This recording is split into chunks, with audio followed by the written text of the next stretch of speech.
تو عمومی طور پہ رشتہ داریوں کے اندر بعض رشتہ دار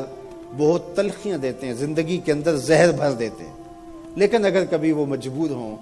تو ان کی اعانت کریں، اور ان کا رویہ کچھ بھی ہو، زہرناک ہی ہو،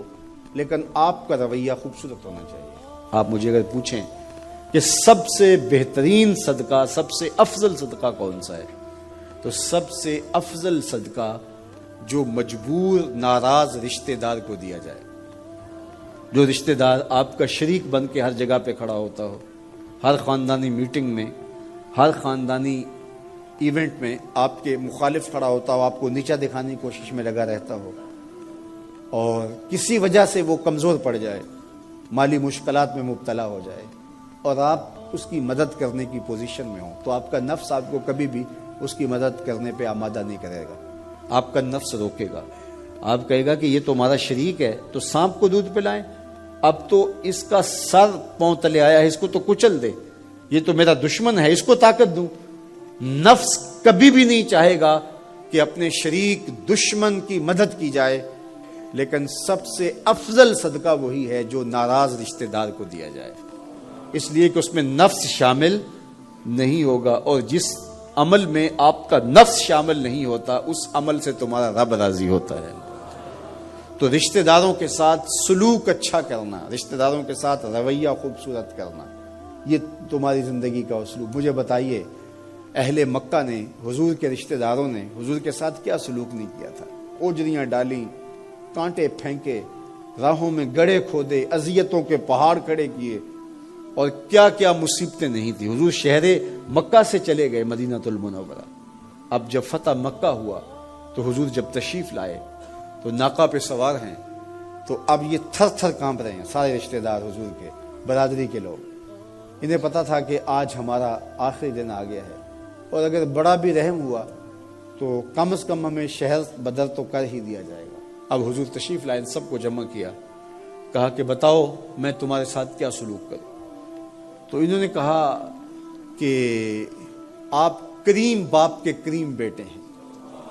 ہمیں آپ سے اچھے سلوک کی توقع ہے، اور ان کو توقع یہ تھی کہ ہمیں قتل نہ کیا جائے، شہر سے نکال دیا جائے۔ تو آقا کریم نے فرمایا اذهبوا انتم الطلقاء، جاؤ چلے جاؤ، میں تمہیں معاف کرتا ہوں۔ اور آج تم سے وہی کہتا ہوں جو حضرت یوسف علیہ السلام نے اپنے بھائیوں سے کہا تھا، لا تثریب علیکم اليوم، جاؤ چلے جاؤ، تم سارے آزاد ہو۔ اور حضور نے سب کو معاف کر دیا۔ معاشرے کے کمزور لوگوں کی حضور علیہ السلام مدد کرتے، ان کا بوجھ حضور اٹھا لیتے۔ دکھیوں کا، کمزوروں کا، لاچاروں کا بوجھ اٹھانے کا مزاج پیدا کرو، لوگوں کی ضرورتوں کو پورا کرنے کی کوشش کرو،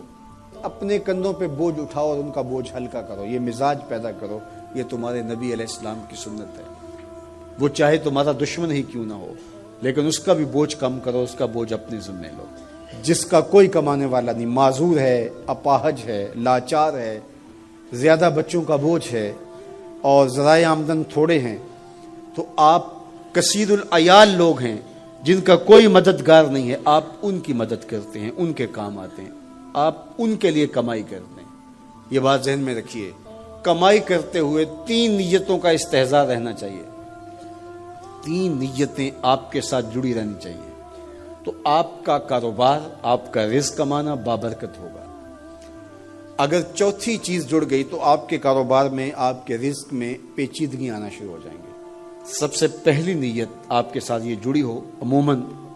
ہم سب کے ساتھ یہ نیت جڑی ہوتی ہے، اور وہ یہ کہ ہم اپنی ضروریات کو خود پورا کریں اور سوال کی ذلت سے بچیں۔ دوسرا مقصد، جو میرے زیر کفالت لوگ ہیں، وہ بچے ہیں، بیوی ہے، بوڑھے والدین ہیں، وہ چھوٹے بہن بھائی ہیں، یا جو لوگ بھی میرے زیر کفالت ہیں، ان کی ضروریات کو میں نے پورا کرنا ہے، اور اس کے لیے میں یہ رزق کما رہا ہوں۔ تیسرا مقصد ہمارے ساتھ جڑا ہونا چاہیے، اور جب بھی ہم کمائی کر رہے ہیں تو ہمارے ذہن میں یہ بات ہو کہ معاشرے کے وہ لوگ، وہ میری گلی میں ہیں، میرے رشتہ داروں میں ہیں، میرے محلے میں ہیں، یا کہیں اور ہیں، جن کا کوئی کمانے والا نہیں ہے اور مجبور ہیں، میں ان کی مدد کروں گا۔ اللہ مجھے اس کاروبار سے، اس وسیلہ رزق سے اتنا عطا کر دے کہ میں اپنے بچوں کی کفالت بھی کروں گا، اپنی ضرورت بھی پوری کروں گا، اپنے والدین کی خدمت بھی کروں گا، اور معاشرے کے ان کمزور لوگوں کی مدد بھی کروں گا۔ وہ کام جن کے ذرائع نہیں ہوتے آمدن کے، بلکہ اخراجات ہوتے ہیں میں ان کاموں میں لگوں گا، مدارس دینیہ ہیں، مساجد ہیں اور دیگر ایسے کام ہیں، میں یہ خدمت کروں گا، اس لیے میں کما رہا ہوں۔ تو یہ رزق بابرکت ہوگا، اور آپ بیٹھے اپنے دفتر کی کرسی پہ ہوں گے، تمہارا رب تمہارے نامہ اعمال میں ثواب لکھا رہا ہوگا، فرشتے نیکیاں لکھ رہے ہوں گے۔ تو یہ سراسر دین ہے، یہ سراسر اچھائی ہے، نیکی